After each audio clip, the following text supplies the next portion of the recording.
Man, that intro hits very quickly. My name's Ryan Tamori. Welcome to the Pit Press Live. As I'm in bad lighting, and Rick looks glossy. Hey, he's oh hey, look who's jumping on. Or maybe I'll wait for him. All right. Anyway, great way to intro the show. Um, Usually we have a full house, but not not today. It's just the two of us, Rick. Um, Thank you, Bill Withers. Before we get copyright, there we go. A lot to get to today. Some topics. Oh man. Also, we want to thank our sponsors: Abrazo Homes, Hydro Bar, Portable Solar, Turquoise Desert Tap Room. Usually, I'm used to more people being on here, so it's like, what the hell do I do? Lot to get to today. More as Jeff Grammer of the Albuquerque Journal tweets out, hashtag NMSU UNM. We'll get to that. JT Toppin's draft combine impresses. Doug Gottlieb will talk about that and more NIL talk. Sebastian Forsling, Mountain West Conference refs joining something. I don't know what it's about. I know a lot of people. Jacob Neff's not on with us. A lot of people complain about the Mountain West Conference refs. And UNM golf advances to the NCAA championship. So a lot to get to. But as always, I'll introduce my panel, which is down to one guy tonight. Eric's going to join us later. He said no Ed Nunez tonight, no Jacob Neff tonight, no Nick Nunez. I guess you can tell it's kind of towards the summer. All the way from the Bay Area. He's a two-time offensive state lineman for the St. Pius Sartans, where we went to high school. Played for Damian Segura at St. Pius B-ball during his B-ball days. I was thinking of NBA Street there and DJ Cucumber Slice and Bobito Garcia. Nobody gets that reference. I hope you do, Rick. I do. Yeah, good. Yeah. What else? Yeah, you're an MVP of a 35-year-old and above Filipino men's league. Your name is Richard Thompson. Also, I went to a trampoline park today. Look at your new slam ball trainee. I'm training for slam ball now, Ryan. Good. Went to the trampoline park today with my daughter. They had 2 hoops up. You should see the moves I'm doing. I'm ready to take some air and lay some people out. I need to find out where slam ball tryouts are and take part in that. I can't wait. I'm very excited for this new sport I just realized I could do today. You know, this pleases me because the slam ball's back and it's in Vegas and it's the best shit ever. I'm happy to hear that. Maybe I can be your agent for slam ball. I want to excuse the gloss I have on. The lighting is, I'm still not sweating from my slam ball work today. It's just this lighting in here is making me look extra tan, so I'll take it. Yeah, hey, no. I look like Casper the Ghost when I'm on here. Hey, we're on Twitter live, X. Thanks, Elon. Not that that's an old joke. We're on YouTube and we're on Instagram, as Eric informed me. Again, he's going to jump on later. Let me hack on a live show. Drop us a comment. I'm looking. I'm looking out for my main man. Say hello to Miguel Sanchez. Hopefully he's on. What's going on, guy? Oh, hey, I usually try to filter comments. Maybe tonight, I don't know. I'll be a little bit more generous. JRod17, what's going on? Guys, checking in from Tucumcari's part of Lobo Nation. Nice. I used to fly, every time I hear Tucumcari, I used to fly to New Jersey a lot and to visit family. When my dad was disabled when I was younger, I had a little bit more, as 2 parents, I didn't have 2 parents working. So we got away with a lot more during the summer, and we drove to a couple of conventions for his rare illness. And then one time we drove to New Jersey. And as you head on I-40 East, I will never forget the Tucumcari ad for staying there. Like their advertisement for tourism was Tucumcari tonight. So, can't say I've ever had the pleasure of staying there. I'm aware where it is. I did not know there was some tourism going on there. We'll have to check it out. Yeah, Tucumcari tonight. Our friend Gil always drives to Santa Rosa, and I ask him if he's doing Tucumcari tonight. Hey, stop, collaborate, and listen. Ice is back with I forgot the lyrics. I feel like I should know that. Rick, I know you know that. Ice Baby, welcome back, man. We haven't seen you in a while. Casper the Ghost. Yes, that's probably the hardest hitting joke I've told in some time. Again, join us the conversation. I got off track there, as I always do. I ramble. Join the conversation on Twitter. Tell us you love us. Tell us I suck. Tell Rick he looks extra glossy. Ask where Ed is. I've already explained that. I think what we'll start with today, and I think that's the big story, is JT Toppin and the draft combine. He had a really good Tuesday showing. We talked about it on Tuesday's show. Again, we come to you live, at least during non-basketball season, Tuesday and Thursday live on YouTube, Twitter. And we're on Instagram live for like an hour. We talked about it Tuesday. Had a really good performance Tuesday. Wednesday, recorded a 10.7 rebound, 2 steal game. He hit 2 for 3 from 3. He went 2. He was 100% from 3-point range. Again, more than 40 players were at the NBA draft combine. Bronny James, I guess, looks good. Zach Edey was shooting the 3. There was a good meme of him running, doing the what was it, like a 40-yard dash, and he looked, I don't know, it looked incredibly scary. Rick, you're the basketball player. As I always say, I'm not the X's and O's guys when it comes to basketball. I like losing money on college basketball, and apparently the NBA Nugget, and apparently on the NBA and the Denver Nuggets tonight. You look at those numbers though, man, it's pretty good, right? Yeah, it looks like he was the only player to have a double-double on over the 2 games. He averaged 10 points, 8 rebounds. Like you said, 3 of 4 over those 2 games from three-point land. And if he's only measuring out at 6'7", I think what these scouts are going to want to see is what he showed them, is the ability to stretch the court and shoot the 3 with consistency. And we saw it a few times here at UNM. He didn't really have too many opportunities, but he was willing to take the 3. So it looks like he's comfortable with that shot, which is something he'll have to do at the next level, or even next year in college if he wants to improve his game and even become a higher draft pick, hopefully. So today, JT was going through his private workout in Chicago with whatever teams are interested after watching his college season and the combine. He'll go through one-on-one interviews with the teams at that time. What I've heard in the past is sometimes they'll even have players play one-on-one against each other, maybe against another power forward or someone of that size that they're interested in. After that, he'll be able to move on to other workouts with other teams, and the draft will finally be on the 26th and 27th of June. But like we mentioned, he has up until the 29th, I believe, right, Ryan, of May to decide if he wants to go back to college or not. So, I think he's just improving his stock. It's definitely climbed the last few weeks since he decided to leave New Mexico, and I think for good reason. And he's showing it on the court, and national scouts are also noticing him on Twitter. There was a lot of talk of him last night, just not the Lobo fans and Lobo media. So good for him, man.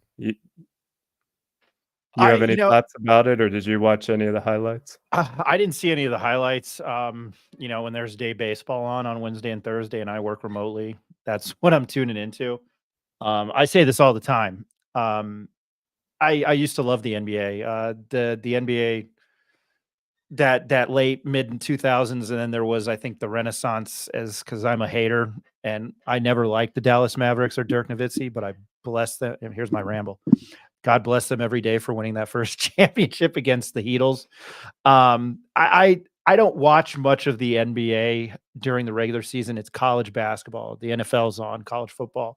I love college basketball. I love college football. I love hockey. I watch the NBA playoffs. So with what the NBA draft, it's very weird, because what the NBA draft, as much as I love college basketball, like, to me, some of these players, I've been impressed with Reed Shepherd. I saw what he did.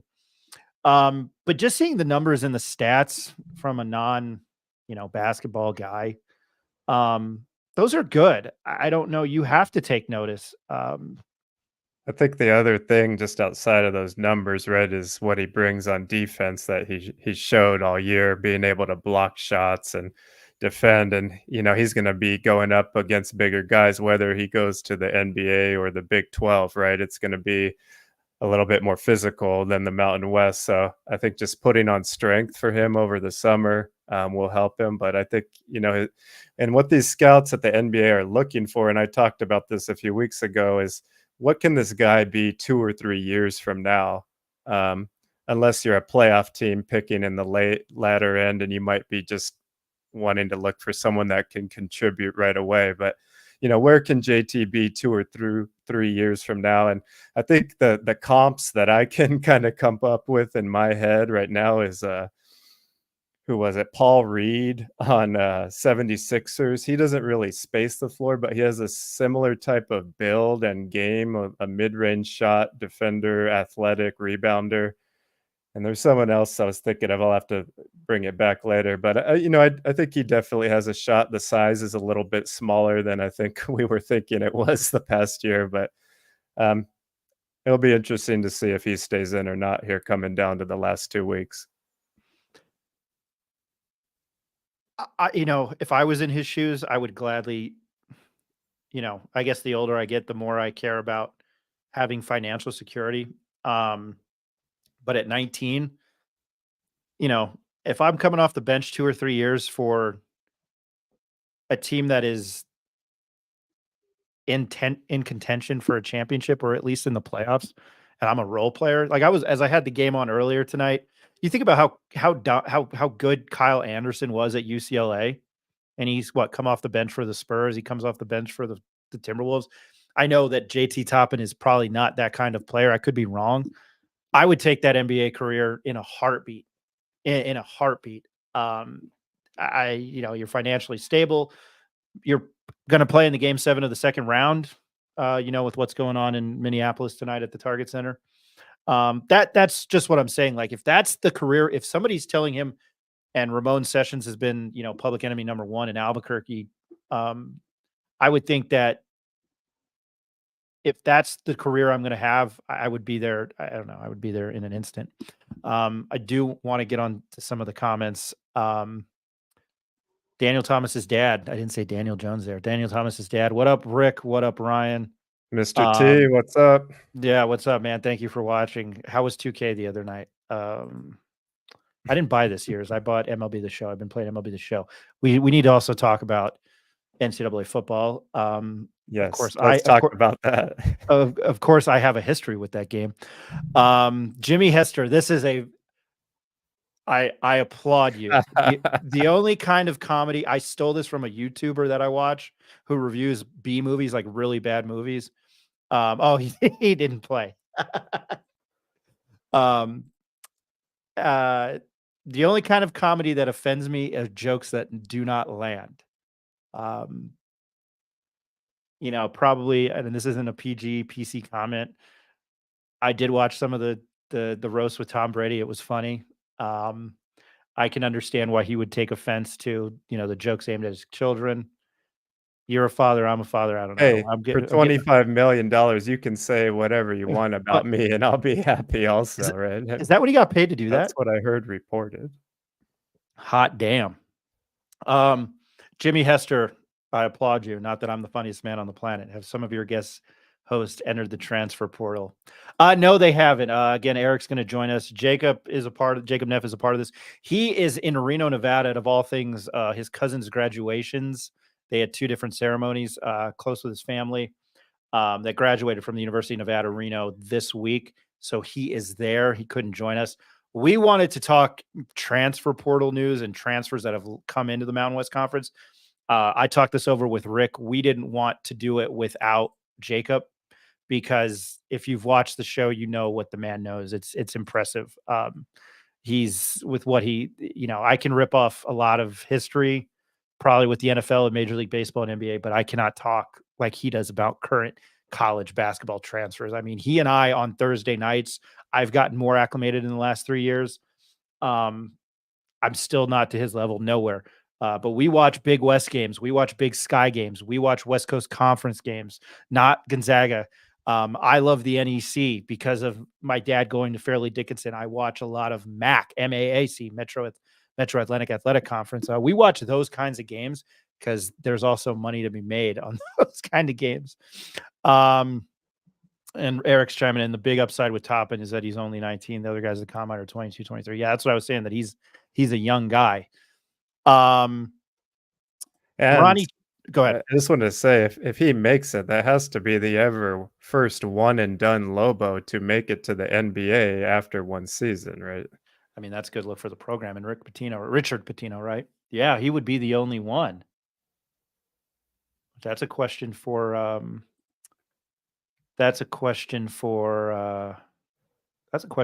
but I don't think no. I mean, all those guys in the I think Tony Snell played 3 years. He would have been the only closest one, right? Yeah, no, he was here too long. We're back to Mr. Thomas. I wanted Daniel and JD to play together. They would have looked nice together, big to big play. Yeah, I mean, that's kind of I think the cool thing here.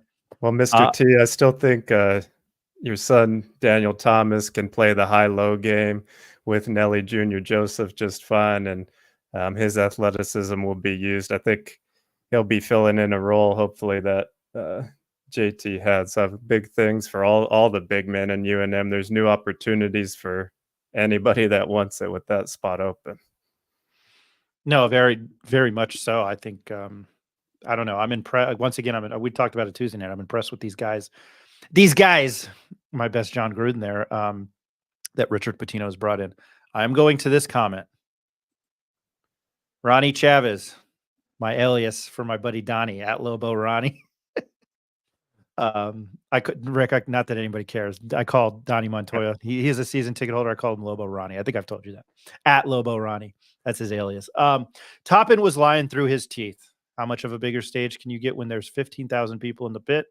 Bigger stage, he couldn't even match up against ACC Clemson. You know, I'm the glass half empty kind of guy. Look, the NCAA tournament is the big deal. I'm always devil's advocate. That game was on True TV. But again, I get it's the NCAA tournament. There's a select 16 games on each first day of that Thursday and Friday of the tournament. I always tell people this. This is my opinion. I'm giving this, Rick. And if you want to chime in, go right ahead. The pit is fabulous. You can't. I think as far as 15 college arenas go in the country, maybe 20. Yeah, it's up there. You can't beat it. I throw Viejas in there. Obviously, the Dean Dome, Cameron Indoor, Illinois, any of the Big Ten schools. I've been to a Rutgers game. They are good now. It's hard to play in Jersey Mike's, which is the RAC, the Rutgers Athletic Center. I saw them with nobody when Steve Peichel was trying to turn that program around, and he has. Back in 2018, they played an Indiana team that smoked them. You know, I don't know. I think, again, I think it's hard pressed to call a 19-year-old, 18-year-old lying through his teeth. As we've all said, you're going to give me more money, I will go elsewhere. And I think that's what's great about NIL. If the coaches can do it, why not the kids? It's your life. That's just how I feel. I get that there's not a bigger stage, but there were 12, 13,000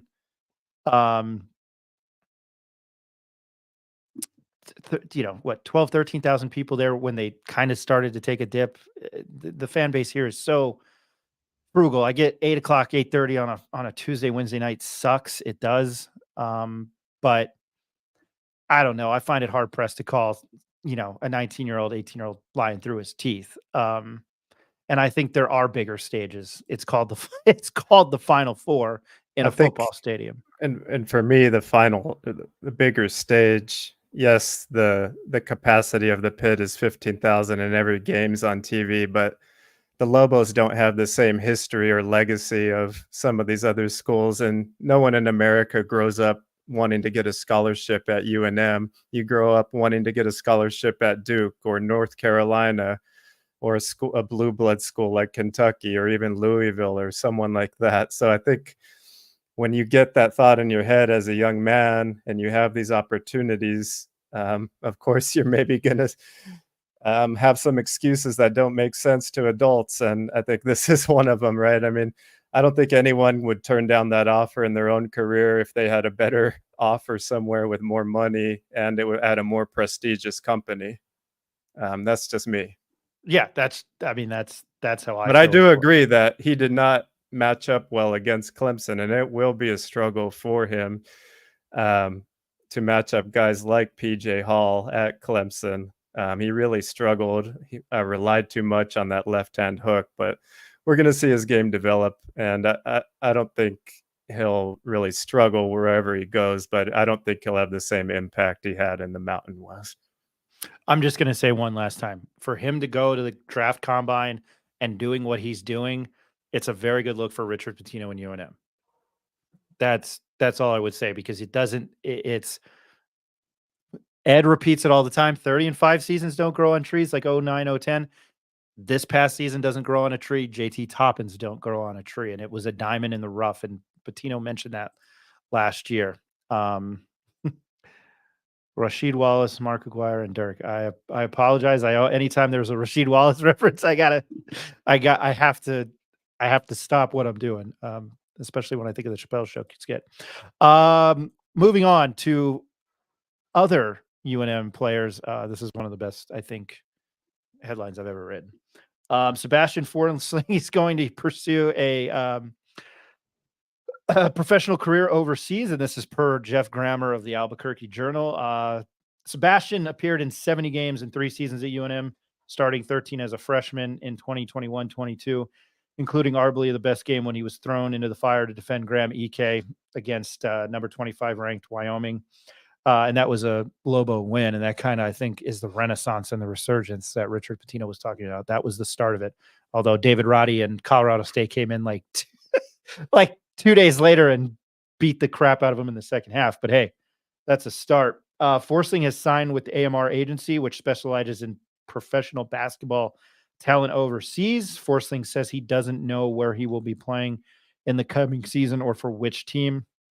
Timeline quote, I think maybe he told the journalists, quote, I'm talking to some teams, but I'm taking my time with my decision to find the best suitable option for me and a place where I can showcase my skill set and my value in the court.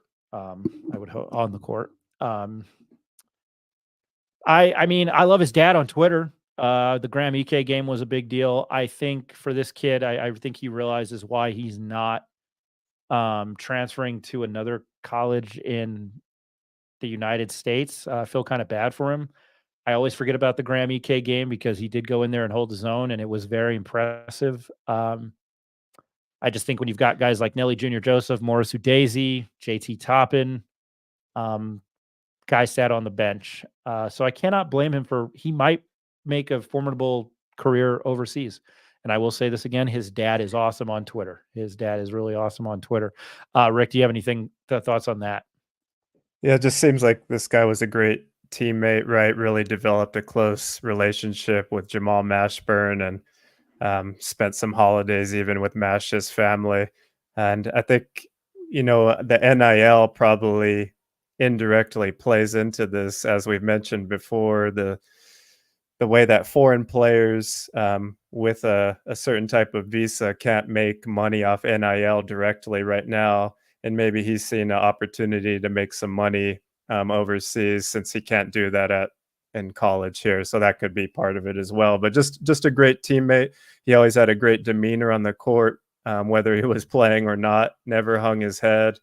When he was out there, he gave it his all. Unfortunately, like you mentioned, the game was just a little bit too quick. It seemed like in the post for him at this level, but he did improve over his time here, and I wish him the best going forward. Definitely a loyal Lobo, right? Staying 3 years is an eternity now in college, so hopefully we'll see more like him. That's true. That is an eternity. Just some Lobo fans on his thought. I will go to the kind of the usual suspects on our comment board. Jimmy Hester, love Sebastian. He was a true Lobo in his heart. Eric Markham. Good luck, Forsling. Thanks for watching from Florida. Can you see Victor Antonio with a pure? Rick, I think this is directed towards you. Can you see Victor in San Antonio with a pure post fade? I'm assuming that's Victor Wembanyama. Don't have a comment on that. No comment. Okay. That opens another scholarship. I don't think so. No. He already announced that with Mashburn, man. So no. I think the scholarships are all out, right? We're full loaded roster. Yeah. I efforted Drew Herrig of 505 Sports Venture Foundation. He did not text me back, and I know him very well. He's an acquaintance. So, Drew, you're on my shit list. I asked him last minute. It's all good. Our friend Mike Mares played at a show at the Dirty Bourbon with the guy who played in Rookie of the Year and in American Pie. He was the one who was dating Tara Reid. I don't know. He was at Dirty Bourbon last night, so I guess they were all at that show. I forgot about it and didn't go. I wish Jacob Neff and Ed Nunez were on for this specific topic. Whoops. Colorado Mountain West Conference had a news release today. Colorado Springs, Colorado. The Mountain West announced. I have to read this because I don't know. Sorry for my language. I don't know shit from Cheyenne on this. And as I always mention, I never criticize refs when I wrote for the Daily Lobo. This year, I was a little bit more vocal about it on our show because the officiating was crap. The Mountain West Conference announced today that that it will join the Big Ten. That's good. Horizon League, Mid-American Conference, and Summit League as the newest member of the Men's Basketball College Officiating Consortium. The COC-MBB2, the COC-MBB2. Terry Wyheim has served as the executive director of the COC-MBB2 since 2023, and it will also be the coordinator of officials for the Mountain West. I had the pleasure of meeting the football official coordinator last year. He was awesome. I had him on the show. I never posted anything. Hopefully he'll be back at Mountain West Conference Media Days. We can talk to him. But I think the bigger deal is the basketball officiating with the season that the conference had basketball wise. Wire manages the day-to-day operations of the COC MBB2. And again, if I'm offending anybody with this, I have no idea what it is. It was announced today and is responsible for recruiting, selecting, developing, evaluating, and assigning officials for all men's basketball games in the Big Ten and overseeing the assignments in the Mountain West. During his 35 collegiate officiating career, Wyherm officiated 22 straight NCAA men's one division tournaments, advancing to the NCAA regionals 11 times. Wyherm has also officiated 5 Final Fours and the national championship game 3 times. In addition, to him, the Mountain West has named Dave Smith as the director of Mountain West men's basketball officials. Smith has over 20 years of experience. Again, I don't know who these guys are, but I guess it's a good thing. I'm not too familiar with this. It is a good thing. I mean, the potential to have Big Ten quality officials reffing Mountain West games is a major move in the right direction for Mountain West teams to prepare for the officials they're going to see in March, right? Like you mentioned, and we complained about, not too much, but Tom Moser also was aware of some bad officiating. And we're not just saying bad officiating. The thing was the inconsistency. In the first half of games, it would be called so close, the fouls would be running up right away. And then in the second half, it would be wide open. So I think this is a great move. I mean, they obviously identified the Mountain West as a top Western conference, right? And hopefully it significantly it makes these games more important, and it doesn't come down to just a ref's call in the end, like we saw in a few of the Utah State endings and other games around the conference. So it wasn't just fouls, it was other questionable calls. So I think this is a great thing, getting more experienced refs that are being taught from other conferences and being organized in this way. It has to be a win for the Mountain West after what we saw last year. Yeah, maybe it is a good thing with the Big Ten because Jacob always says it, that the Mountain West Conference, and I know other people have said it, that the Mountain West Conference refs, they don't do any you just said it, Rick. They don't do these teams in the conference any favors when they get to March because of how they are officiated. And I go back to Utah State, and I don't like to make one call when I give a take on a game or whatever. The first thing that pops in my mind, I go back to, and you'll see where my reference is going. I go back to a year ago with the AFC Championship game and the Bengals and the Chiefs in Kansas City, the rematch, and everybody was like, "Man, it's rigged." Well, the refs didn't throw 2 interceptions. Burrow threw 2 interceptions, and we threw one in crucial moment. Utah State, those teams like the UNLV win when they came back and won the game, and that insane ending. UNLV had their opportunities, but I mean, again, you see that, and I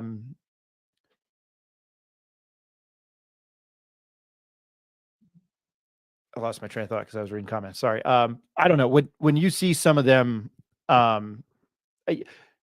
Utah State, those teams that like the ending with Jalen House and when the kids stormed the court should have been a technical. The refs got that wrong. I will agree.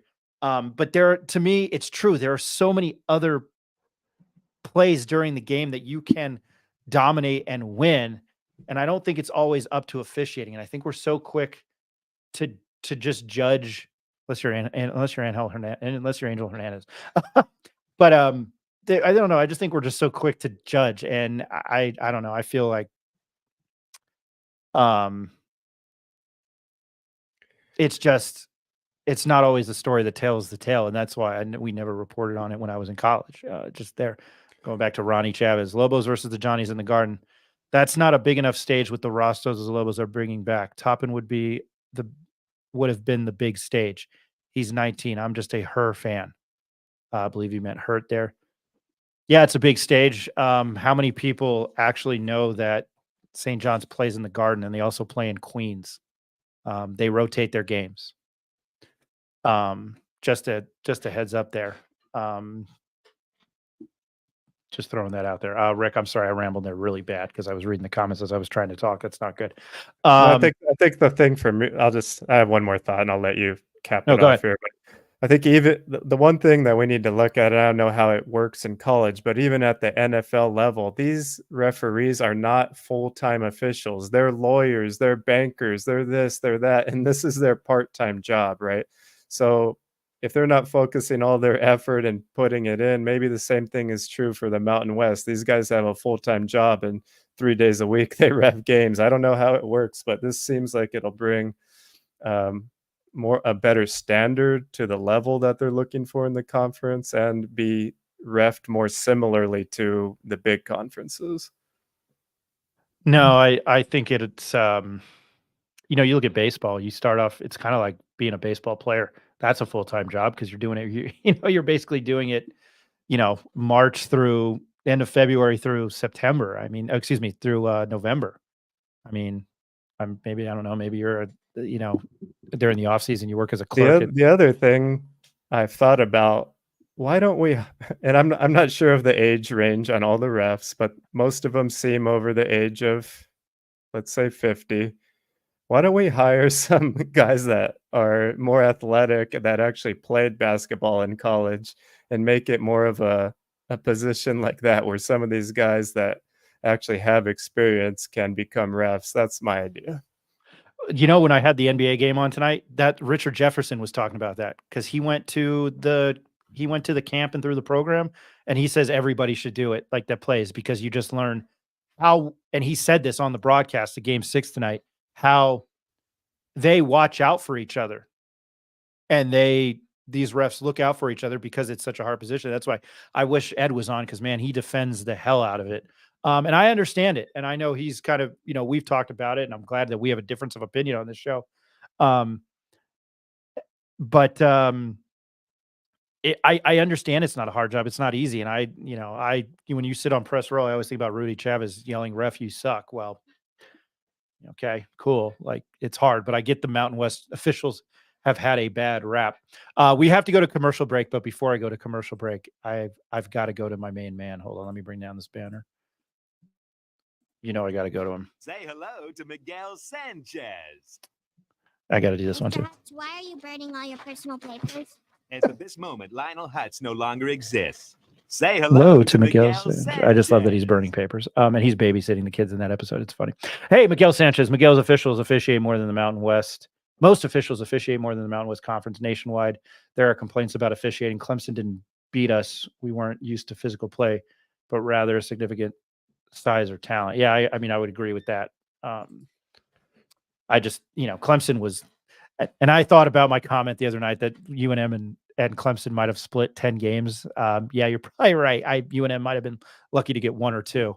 But yeah, it's it being a ref's a hard thing. And I'll say it again. I wish Rich Ed was on with us tonight. Now, Jacob would have had a different of an opinion, and I know that. And I would have loved those two guys on with us tonight. Of course, they couldn't join us tonight. Hey, we're going to take a commercial break. We'll be back. I want to talk about the old hashtag that Jeff Grammer always throws out, NMSUNM, because nobody around the country seems to care, or probably knows that New Mexico's a state. So we'll be back from a commercial break. My name is Ryan Tamori, Rick Thompson joining us. This is the Pit Press Live.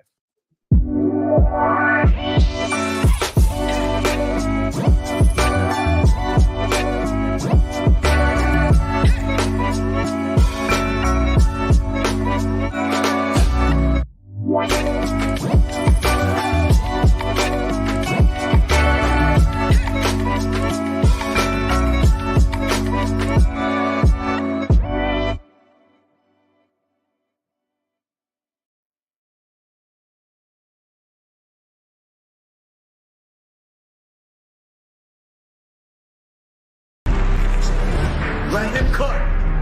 Let him cook now. Let him cook. I said let him cook.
Welcome back to the Pit Press Live. My name is Ryan Tamori. I'm joined by Rick Thompson. We've been talking Lobo basketball. We're going to switch it up to some other various things, and I will go to John Moreau because John Romero. Ryan, I love your Miguel Sanchez sound effects. Always look forward to it. I hope you do. I'm an avid defender of The Simpsons in the 90s, seasons 3 through 10. Absolutely love it. We want to talk about Doug Gottlieb, and we're going to get into that a little bit later. He is now the head coach at the University of Wisconsin, Green Bay. He's still going to maintain his he's still going to host a show on Fox Sports Live nationally. I don't know how the hell he's going to do that. But he says it's going to help NIL. I wanted Eric to, hopefully Eric will join in on that conversation because that's the stuff he loves. But the old NMSU UNM, Jeff Grammer uses his hashtag. I stole it from him tonight. So 2 things, and we'll probably hit on college NCAA football 25. Can't wait. Damn it, I forgot to pull that soundbite. As you know, that game put me on the map some years ago. College Football Daily at FBS CFB. Sorry. I love these Twitter. Like when I at my day job and I get people's emails, I'm in sales and they're like their company and they're like the long emails, it just drives me nuts. Okay, I got to read this Twitter again. At FBS CFB News, College Football Daily is where you can find them. They tweeted out yesterday, FBS season program of the day. New Mexico Lobos, the Bronco Mendenhall era is here. Intriguing hire, in parentheses. Ooh. Handful of solid offensive transfers. QB competition will be good for the program. Is there a quarterback competition? I think it's going to be Devin Dampier. Defensive improvements help the schedule. I don't know what that means. NM could definitely make some noise in Mountain West. Well, we talked about it Tuesday night. Their over-under is win total for the season is a game and a half. I'm trying to get Ed to say not 1.5. It's a game and a half. And then they posted pictures. I printed it out just to read it. But in the pictures, it was a picture of Bronco Mendenhall, some football players, and then New Mexico State Stadium. So there's that. And then today, we've had Rachel Phillips, not Rachel Adams. Rachel Phillips on our show. She used to work at KVIA down in El Paso. She covered the Aggies. That's in their DMA, DMZ. I forgot what they call it, demilitarized zone. The DMA. She tweeted this out. Man, even ESPN confuses NMSU and UNM. When will it end? At Rachel Phillips TV. She's in Memphis now. ESPN posted something about week 0 matches up. UNM hosts Montana State, the Montana State Bobcats on August 24th. Montana State and New Mexico, and they posted they got the Montana State logo right, but they didn't get the Aggies right. Rick, I feel like you've got some quality thoughts on that. And then I queued up this soundbite. If you've ever watched, I think you should leave with Tim Robinson. There's a skit about Santa Claus being in a movie, and he's a cop, and you have to watch the skit. But he has this quote. He has this line in that skit on that show on Netflix. Are you dumb?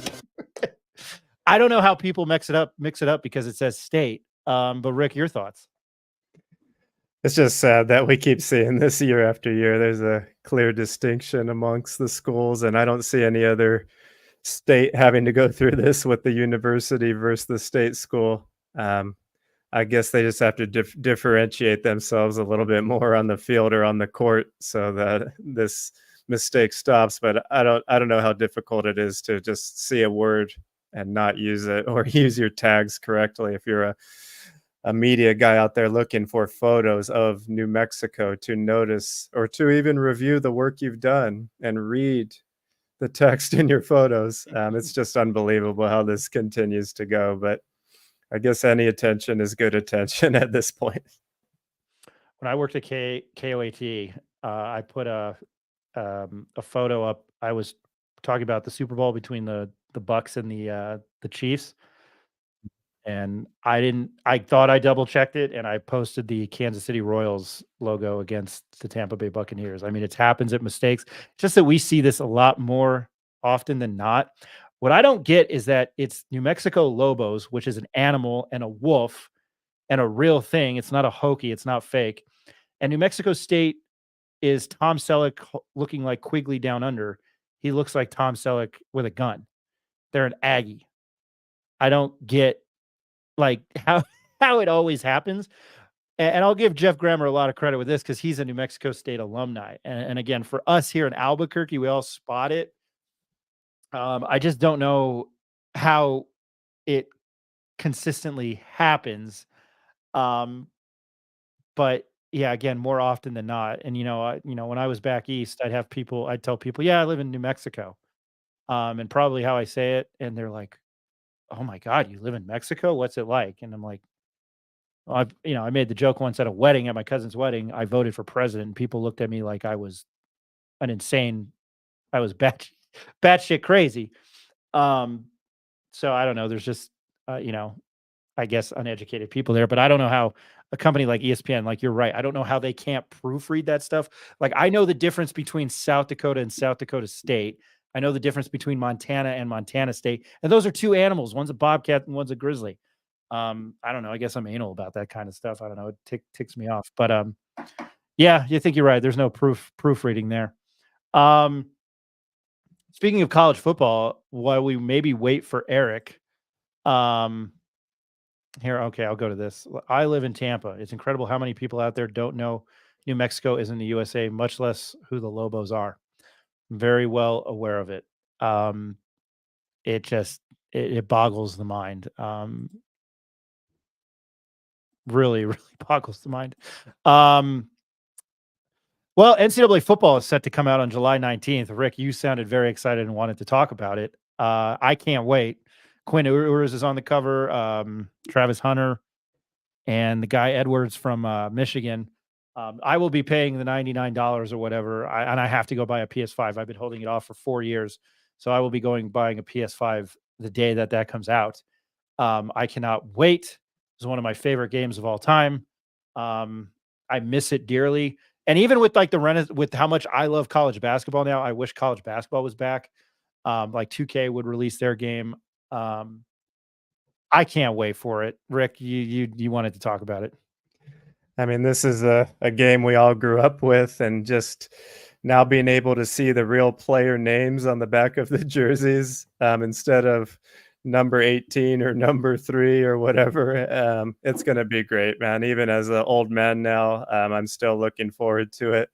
And I'm thinking of content ideas for this show as we speak, of maybe simulating the Lobos full season and seeing if I can get some transfers after that to bring into the program. But yeah, and this relates back to NIL also. This is where the NIL trial of Ed O'Bannon really came from, and it was using the player and image likenesses in video games such as NCAA football, where you can go and play as number 18 Peyton Manning at Tennessee when he was there. If the game even existed then, probably not. But I can't think of any other numbers right now.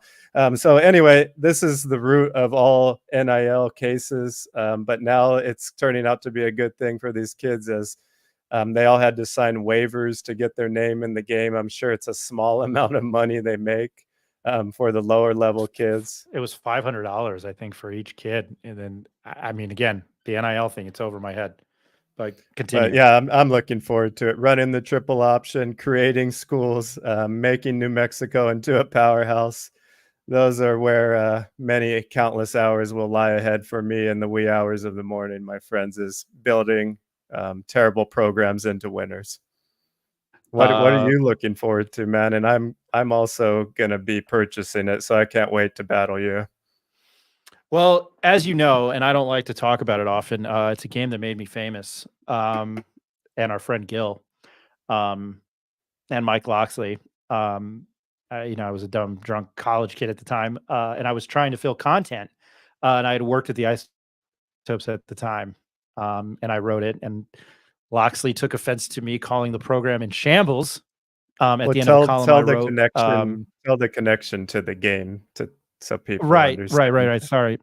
I simulated, with you saying simulated the Lobos season, I'm sorry. That's what got me in trouble, even though I didn't really get in trouble. More so pissing off Mike Loxley.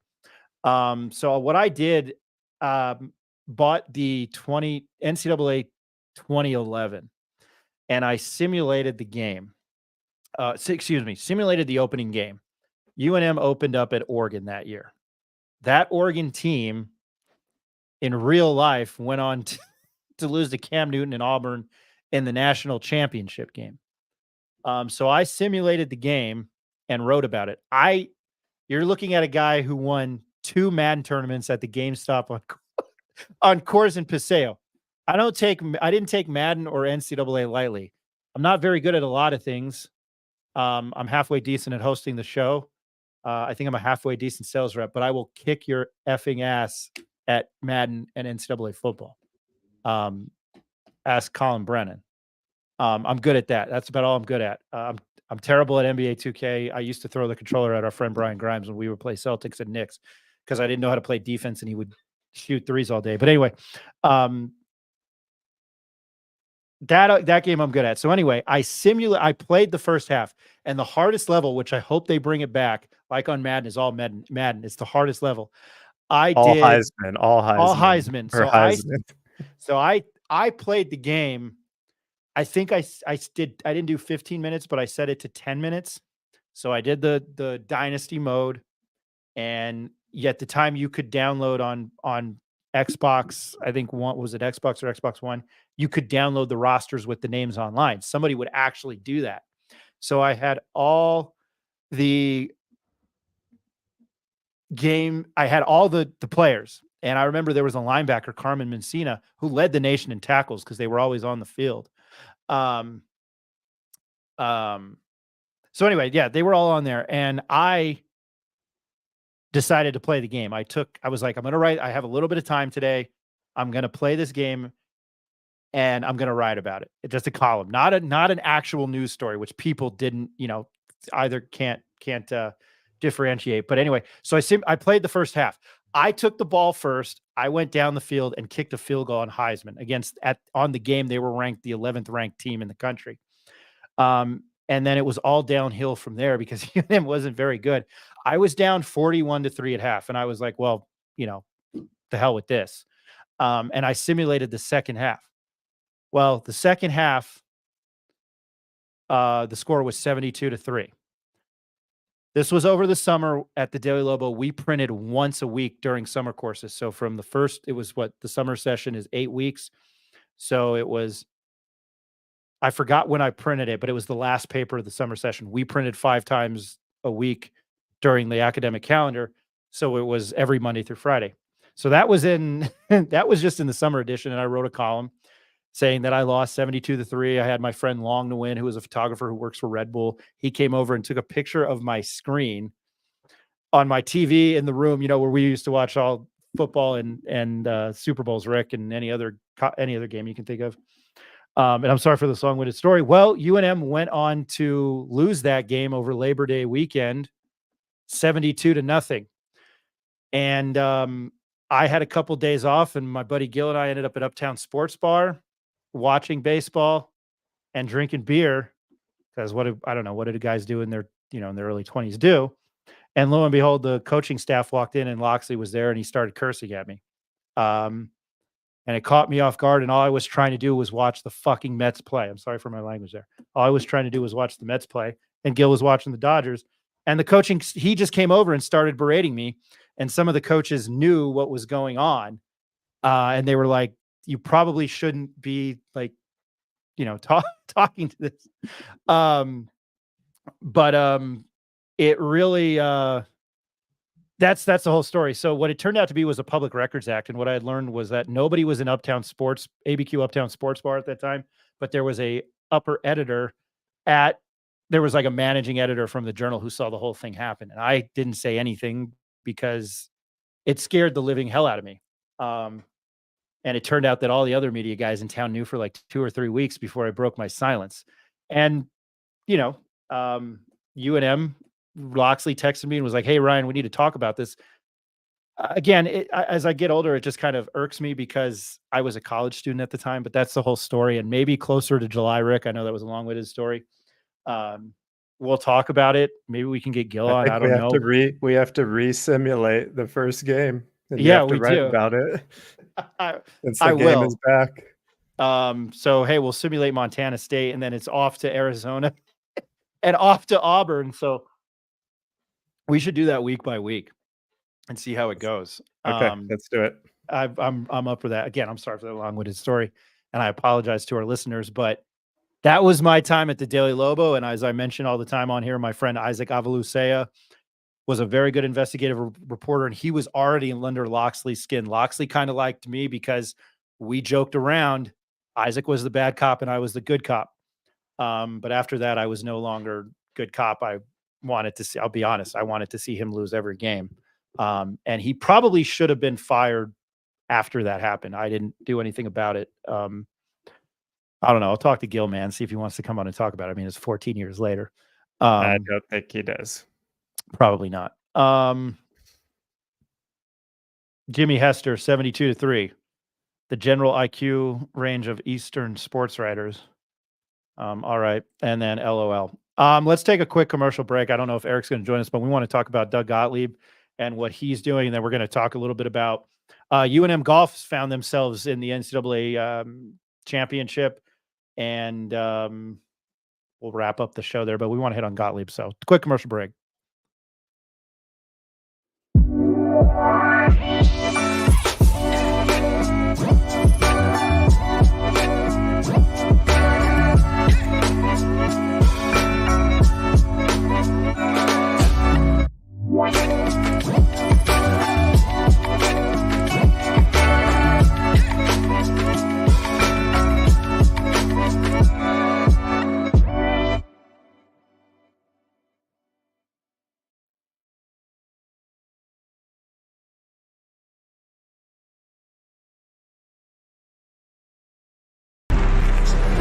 Let him cook. Let him cook now. Let him cook. I said let him cook.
Man, all I do is talk all day. I'm really exhausted from that. All right.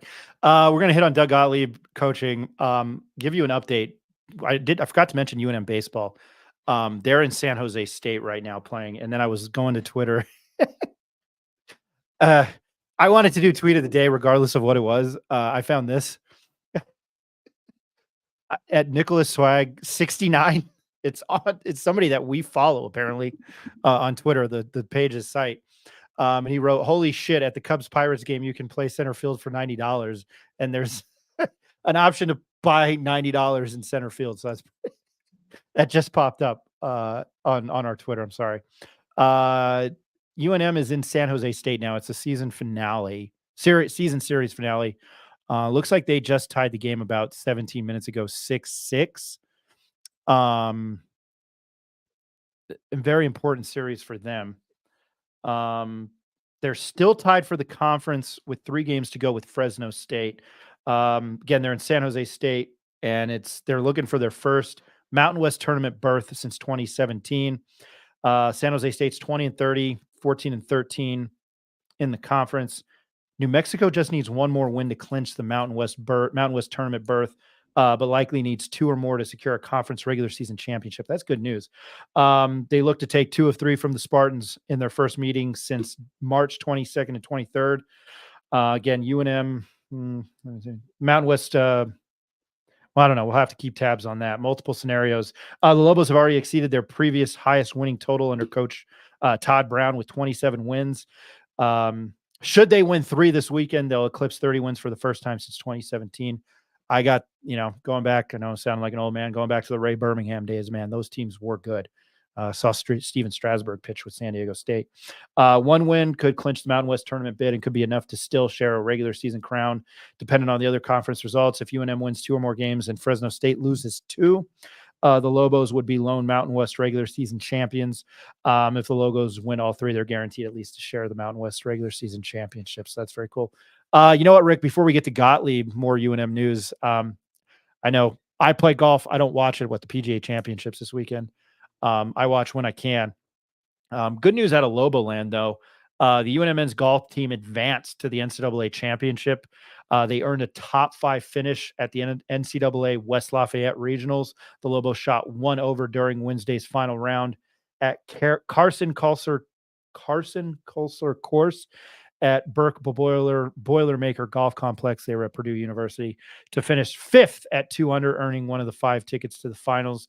The NCAA championships will be held May 24th through 29th at Omni La Costa Resort and Spa in Carlsbad, California, and will feature a field of 30 teams, the top 5 finishers of each of the week's 6 regionals. The Lobos will be making their 44 overall appearance at the NCAA championship as they advance from regionals for the 2nd straight season. Hey, that's good news. You watch and play golf. Your thoughts on that?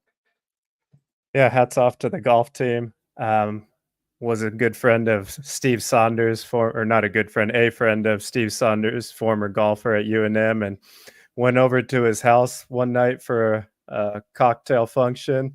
And I left with a brand new set of golf clubs that he gave me after the season had just finished. So hats off to the golf team. Hopefully they can make some noise in the big dance here. You know, that New Mexico's always had a pretty good golf team going back to Spencer Levine days. So good for them. Really, really excited to see where they end up in the big dance here. I met Steve Saunders. He was a super cool guy, and I think he was on the PGA Tour, and he won like an amateur event. He played on the Canadian Tour and then what is now the Corn Ferry Tour. That's right. My buddy Eddie that I works with, the Corn Ferry Tour, he was a scratch golfer and a pro near University of Georgia in Athens, Georgia. And the Corn Ferry Tour does something in Boise, Idaho every year. And he was there, and it's pretty cool to talk. I should plug his podcast. It's Rough Fairways. What is it? Here, hold on, I got it right here. He gave me a sticker. Rough Fairways, a journey to the PGA Tour. That's my buddy Eddie Dunn. Lives in Boise. It's a pretty cool look, and they were able to talk to the champion. When I was up there for the football game in November, it just happened.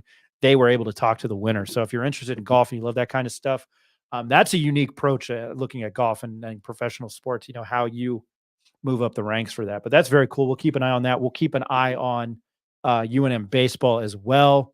But again, it looks like they've tied with San Jose State here, 6-6. But one thing we wanted to talk to was I'm going to go to the comments one more time.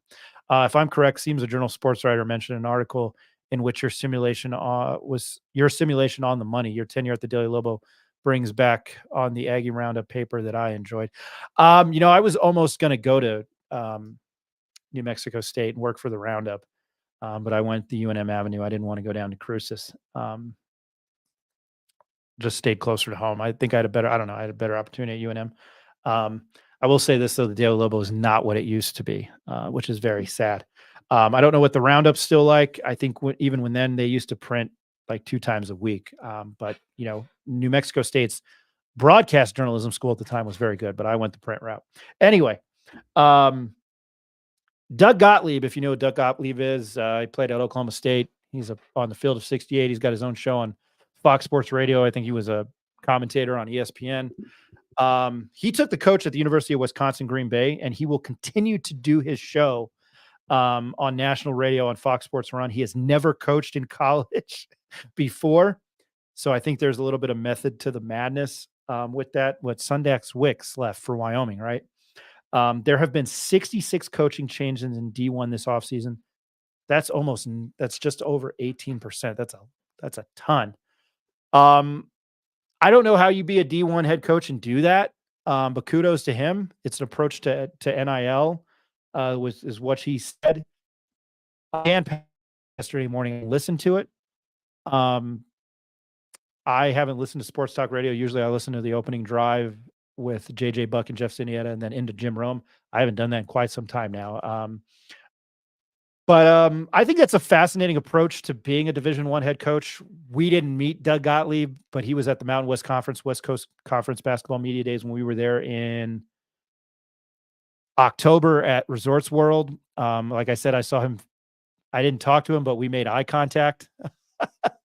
And because he spilt a drink or something when he was on live air, and his table was across from ours, from Eric's and I's, and we just made eye contact. And he looked at me and was like, "Oh, oh crap, I just did that." But I don't know. I like Doug Gottlieb. He's one of the few out there that I do like. I think he's got a good insight into college basketball. I like his takes. I'm not a Colin Cowherd guy. I'm not a Jason Whitlock guy. I listen to Jim Rome. I like Matt Money Smith and Petros Papadakis out of LA. And, I lived in, when I lived on the East Coast, I got far better radio, local sports talk radio out there. And then I got some in Philly, but again, that's a different world. I do like JJ. I support them. I think they're the best local sports talk show in the city. I know what we're doing is a local sports talk show. But again, Rick, I think it's a fascinating approach to how he's doing it. He's hoping it can help with NIL. I have talked a lot. What are your thoughts on it? Yeah, I think just focusing on the NIL side, if you look at the connections Gottlieb must have, not just at Fox Sports, but over his years in the media, the connections and type of big money guys he probably knows. And in this new landscape of college basketball, I think this is a really interesting hire because it's a mid-major. And as we know right now, that's one of the most difficult jobs in college basketball because you're constantly going to be losing your best players every year to other schools and constantly having to recruit in lower level guys to fill those holes. So I think it'll be interesting to see how he uses his connections. I saw today he was already posting tweets out asking people who he should put on the schedule. So just his presence alone will make them interesting to follow. And I can't say I've ever watched a game, but maybe I will now, right? Solely because of Gottlieb. But when you're talking about how is this guy going to be doing 2 full-time jobs at one time, for me, it's going to be a stretch. On the Dan Patrick show, like you mentioned, Patrick asked him, how are you going to be able to do 2 full-time jobs? And his response is, well, I'm the coach now. I get to set the practice time, right? I won't set it at the same time as my show. And yeah, I mean, that part sounds pretty simple, but there's a lot of other things outside of just the practice, right, that go into being a coach. And in the off season, when you're looking at transfers and he's stressing out about the portal, is he going to be able to prepare in the same way for his show? We will see. It's going to be interesting to see how he does on both ends, if he's able to keep the show up at the high level he does, or is the school gonna not do too well, or both could go well, or both could go bad, right? So Really bad. I think it's great, and I think he'll bring in some big investors. So I think that program will probably be on the rise. They were pretty good in the Horizon League this year, which was a lot of fun to watch if you like high scoring basketball. Some of it was like an NBA game. Obviously, the Horizon League got a win in the tournament this year with Oakland. And gosh, what's that kid's name already? Damn it. I can see him with the Kentucky upset. They were pretty good this year, though. Their nickname's the Phoenix. I love that. They went 18-14. They finished 13-7 overall in the conference. Oakland did win it, but at one point they were ripping off wins. They beat Oakland they won 5 straight in the Horizon League. And again, it's a fun league to watch. They were one of the, and I wish Neff was on here. They were one of the slower teams. They played a slower pace as composed to like Milwaukee or Youngstown State, or even, I always mess it up when I say it. IUPUI is one of the worst teams in the country, but Purdue Fort Wayne, they just ran up and down the court, man. They were good. Eric's chiming in. He can't join us tonight. Jordan McCabe, former West Virginia point guard, accepted assistant coaching job with Gottlieb today. Really good player, better recruiter, Wisconsin kid too. Yeah, good to know. Little known fact about Doug Gottlieb that I'm reading here. Played at Notre Dame as a point guard for 3 seasons. He left Notre Dame after an incident which he stole a classmate's credit card and used it multiple times. Gottlieb then transferred from Notre Dame as a result of that incident. I did not know that. I knew that. I was going to mention something, and he's apologized for it many years. Yeah, I thought he stole a laptop, but I was thinking of Cam Newton. I knew he stole something at Notre Dame.